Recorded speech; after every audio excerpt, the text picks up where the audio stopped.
ఎవరిని నిర్బంధించట్లేదు. కానీ వారు ఆకర్షణకు లోనై, భయానికి లోనై, లేదా ఇంకేదో మూఢనమ్మకానికి లోనై వాళ్ళు మత మార్పిడికి లోనవుతున్నారంటే దాన్ని అరికట్టవలసిన బాధ్యత తిరుమల తిరుపతి దేవస్థానం. అలాగే అనేక ధార్మిక కార్యక్రమాలు సమాజంలో జరుగుతున్నాయండి. చిన్న చితక పెద్ద అనేక రకాలుగా జరుగుతుంటాయి.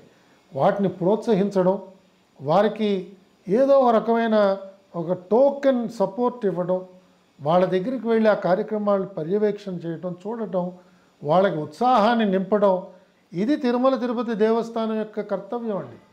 నేను 2 సంవత్సరాల 3 నెలలు అక్కడ పనిచేసినప్పుడు నేను గుండె మీద చేసి చెప్పగలను, 24 గంటలు ఈ 3 కార్యక్రమాలు చేయడానికే నేను పూనుకున్నానండి.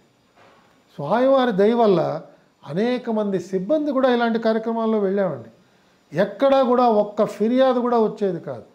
ఆ విధంగా మనం పనిచేయాలి. తిరుమల తిరుపతి దేవస్థానం అంటే గొప్ప మాతృక సంస్థ, ధర్మానికి పెట్టింది పేరు.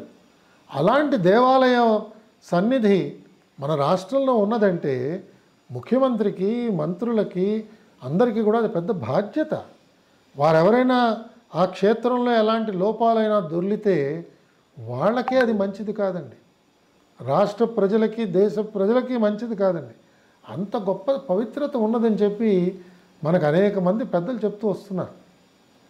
ఆ జాగ్రత్తలు నాకు ఆ క్షేత్ర పాలనలో కనిపించలేదు. సరే, 1-2 సార్లు నాకు అవకాశం దొరికినప్పుడు, ఎందుకంటే రిటైర్ అయిన తర్వాత మనకి చాలా పరిమితమైన ఒక స్థానం ఉంటుందండి.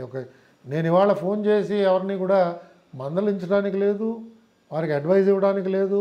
వారు స్వీకరించే మనస్తత్వం ఉందో లేదో నాకు తెలియకుండా నేను ఎలా వెళ్ళి ఎదురెళ్ళి మాట్లాడతాను? నాకేమీ స్థానం లేదు కాబట్టి దూరం నుంచి ఉండి బాధపడుతూ ఉండిపోయేవాడిని.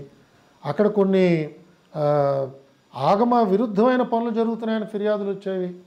అలాగే స్వామివారికి జరగవలసిన కైంకర్యాల్లో లోటు వచ్చిందని చెప్పేవారు.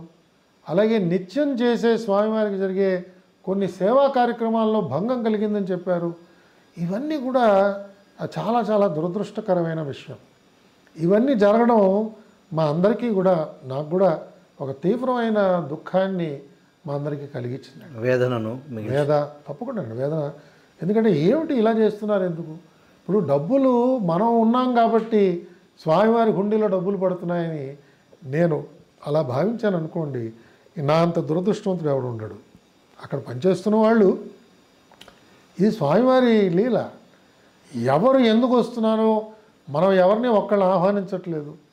ఇవాళ 70,000 మంది దర్శనానికి వచ్చారనుకోండి, 70,000 మందిలో మహా అయితే 5 మందికి దర్శనం ఇవ్వడానికి సహాయపడి ఉంటాడు ఈఓ గారు, నాలాగా, లేదా జేఓ గారు, ఎవరో ఒకళ్ళు. 65,000 మంది స్వామివారు పిలవడం వల్ల వాళ్ళు వచ్చారు. కాబట్టి ఆ క్షేత్రానికి పాలకుడు ఆయనే, నాయకుడు ఆయనే, అందరినీ సేద తీర్చేది కూడా ఆయనే. అంత దివ్యమైన మంగళ స్వరూపాన్ని మనం తిరుమలలో పెట్టుకుని నేను నడుపుతున్నాను అనే భావంతో ఒక ప్రభుత్వంలో ఉన్నవాళ్ళు ఎవరైనా భావిస్తుంటే వాళ్ళంత దురదృష్టవంతులు ఎవరు ఉండరండి నా దృష్టిలో. పరిస్థితులు ఎలా ఉంటే ఈ వికృత పాలిగాళ్ళకి గుడి పూజారుల దగ్గర నుంచి పీఠాది